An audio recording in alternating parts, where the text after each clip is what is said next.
میرا کزن کراچی سے لاہور گھر واپس آیا تب میں ایک پرائیویٹ کمپنی میں جاب کرتا تھا۔ ایک دن ہم گھر کی چھت پر ایک ساتھ بیٹھے چائے پی رہے تھے تو اس نے مجھ سے میری گرل فرینڈ کا پوچھا تو میں نے اسے بتایا کہ میں سنگل ہوں۔ وہ سن کر بڑا حیران ہوا اور پھر اس نے ایک لڑکی کا مجھے نمبر دیا۔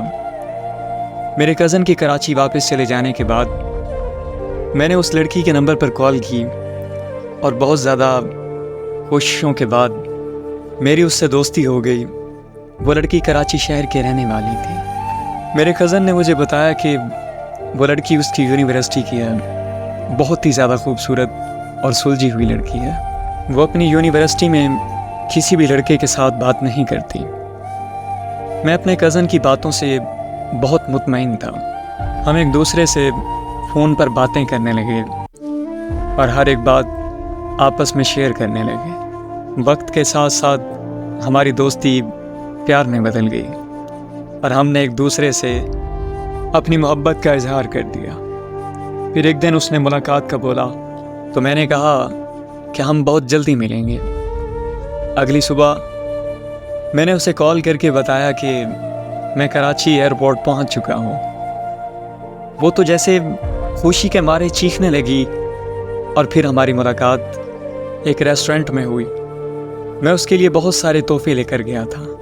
ہم ایک دوسرے سے مل کر بہت زیادہ خوش تھے۔ پورا دن ساتھ گزارنے کے بعد میں لاہور واپس آ گیا۔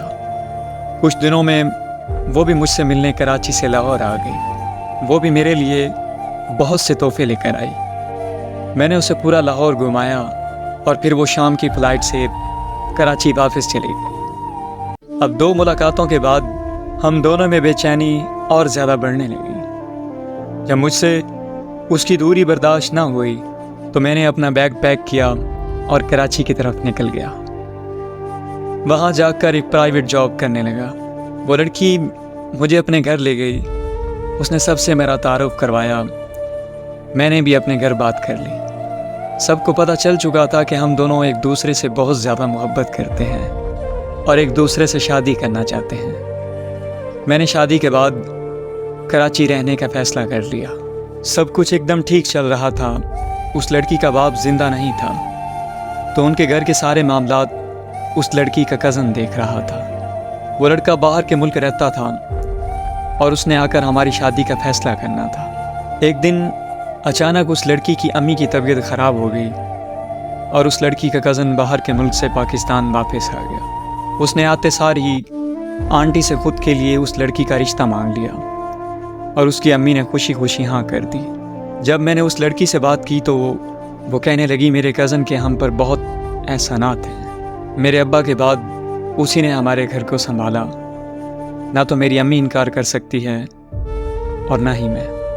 وہ غلط تھی یا صحیح مجھے نہیں پتا، لیکن میری ساری دنیا اجڑ چکی تھی۔ میں اندر سے ٹوٹ کر ریزہ ریزہ ہو چکا تھا۔ میں گھر میں اکلوتا تھا، جو بھی چاہا مل جاتا، پر محبت کے معاملے میں میں ہار چکا تھا۔ بے بسی کی شدت اتنی بڑھ چکی تھی کہ دل کرتا تھا کہ پوری دنیا کو جلا دوں۔ پھر میرے بابا لاہور سے کراچی آ گئے۔ میں اپنے ابو کو گلے لگ کر مسلسل رونے لگا اور میں نے اپنے ابو سے کہا کہ پلیز مجھے لاہور واپس لے جائیں، اور میرے ابو مجھے لاہور واپس لے آئے۔ اس لڑکی نے مجھے بہت زیادہ کالز کی پر میں نے اسے کوئی جواب نہ دیا۔ بالکل خاموش ہو گیا تھا میں۔ بہت دل کرتا تھا اس سے بات کرنے کو، پر لیکن میں اس سے بات نہیں کر پایا۔ ایسا بھی نہیں تھا کہ مجھے اس سے نفرت تھی، بلکہ مجھ میں سچ کا سامنا کرنے کی ہمت نہیں تھی۔